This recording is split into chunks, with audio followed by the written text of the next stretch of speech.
Ipiranga é uma marca presente no imaginário dos brasileiros há muitos anos. Porém, além dos conhecidos postos de combustível, a empresa por trás dessa marca possui uma história fascinante de empreendedorismo. Tudo teve início com a união de empresários do interior gaúcho, que em 1937 fundaram a refinaria de petróleo Ipiranga. Naquela época, o conceito de refinaria era desconhecido e poucos se interessavam pelo tema. Quando se falava em refinaria no porto de Rio Grande, as pessoas logo pensavam: como chegar até lá? 3 dias de viagem. A Ipiranga se destacou como a primeira e única refinaria de petróleo no Brasil naquele período. O pioneirismo não marcou apenas seus negócios, mas também suas campanhas publicitárias, que conquistaram o público ao longo das décadas. A diversificação de suas atividades também é um ponto relevante nessa história. A empresa atuou em setores variados, como pavimentação, agricultura, fertilizantes e até pesca. Ao todo, mais de 32 empresas integraram o Grupo Ipiranga. Nos anos 1990, a companhia já era o maior grupo privado do país, com uma receita anual de 4,3 bilhões de dólares. Durante 70 anos, a empresa foi controlada por 5 famílias, até ser vendida em 2007 para 3 grandes conglomerados, no que se tornou a maior transação da história do Brasil até então. Essa venda, no entanto, ainda gera controvérsias. Neste vídeo, você vai conhecer toda a trajetória da Ipiranga e os acontecimentos que consolidaram seu lugar entre as marcas mais queridas no Brasil, Argentina e Uruguai. Os primeiros passos. Para contar essa história, precisamos voltar a 1933, na cidade de Uruguaiana, na fronteira entre Brasil e Argentina.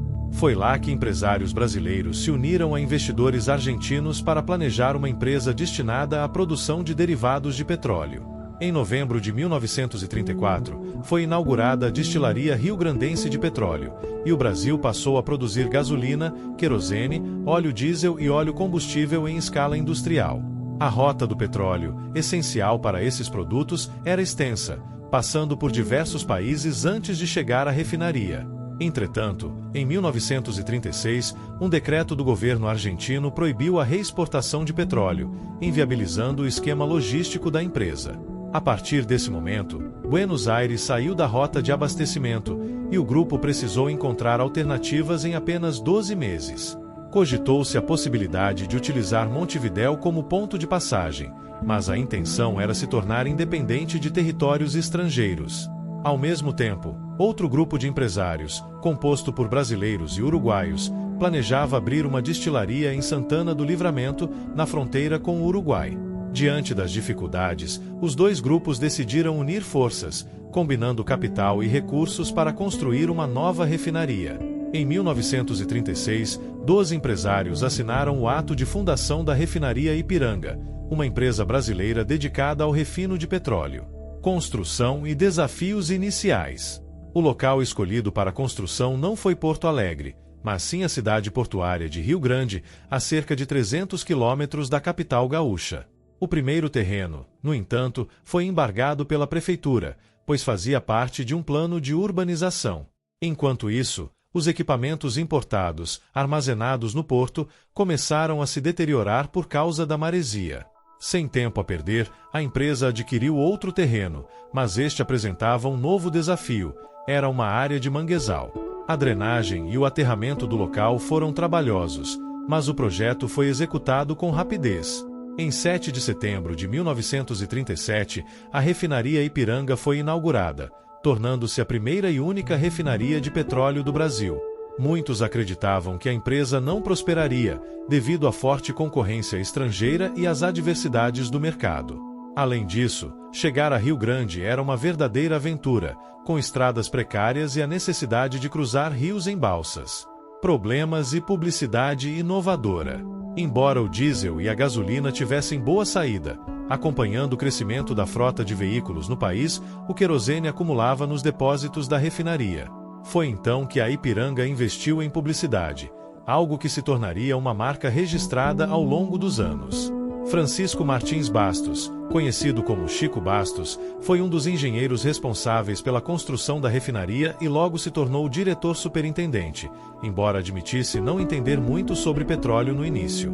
Para facilitar a identificação do querosene, Chico Bastos teve a ideia de usar um cachorro policial como símbolo e criou o lema fiel à sua missão. Essa estratégia de marketing foi o primeiro passo de uma série de campanhas que consolidaram a marca. Interferências políticas e mudanças societárias. Poucos meses após a inauguração, a Ipiranga abriu seu primeiro posto de combustível em Rio Grande, marcando o início de uma rede de postos que cresceria ao longo das décadas. Em 1938, no entanto, o governo de Getúlio Vargas criou o Conselho Nacional de Petróleo, CNP, determinando que apenas brasileiros nativos poderiam ser acionistas de empresas de petróleo no Brasil. Como grande parte dos acionistas da Ipiranga eram argentinos e uruguaios, a composição societária precisou ser alterada. O advogado João Pedro Gouveia Vieira teve papel central nesse processo. Ele foi contratado pelos investidores estrangeiros para defender seus interesses, mas, após negociações, aceitou parte das ações como honorários. Gouveia, que tinha apenas 26 anos na época, reconhecia o potencial do mercado de petróleo e aceitou entrar na sociedade, desafiando as previsões pessimistas de que o negócio não daria certo. Com a nova estrutura societária formada, a Ipiranga superou mais uma adversidade e seguiu em frente, consolidando-se como uma referência no setor de combustíveis no Brasil. Porém, os desafios estavam longe de acabar. Durante a Segunda Guerra Mundial, a Ipiranga enfrentou uma grave crise de abastecimento devido aos bloqueios alemães e ao cancelamento do fornecimento de petróleo pelo Equador. Sem matéria-prima, a refinaria paralisou operações e seus funcionários se dedicaram à manutenção para evitar demissões. Getúlio Vargas ordenou que um navio brasileiro rompesse o bloqueio para buscar petróleo nas Antilhas, permitindo que a Ipiranga retomasse suas atividades. Nesse período, a empresa também aproveitou a falta de solventes no mercado para desenvolver sua própria linha, ajudando a indústria nacional de pneus e tornando-se pioneira no setor químico. Após a guerra, a Ipiranga expandiu sua atuação, produzindo ácido sulfúrico, fertilizantes e asfalto. Em 1953, a empresa inaugurou instalações modernas para atender a demanda por combustíveis com maior índice de octanagem. No entanto, a criação da Petrobras e o monopólio estatal impuseram limites à sua produção, obrigando a Ipiranga a se diversificar para sobreviver. A estratégia de expansão incluiu a aquisição da subsidiária da Gulf Corporation, com 500 postos de combustíveis, e a entrada em novos setores como agricultura, petroquímica, hotelaria e pesca. Nos anos 70, a empresa continuou a crescer, consolidando-se no mercado petroquímico com a criação da Ipiranga Petroquímica e investindo em fertilizantes com a Fertisul. A diversificação foi essencial para manter a Ipiranga durante a crise do petróleo de 1973, garantindo sua estabilidade e crescimento.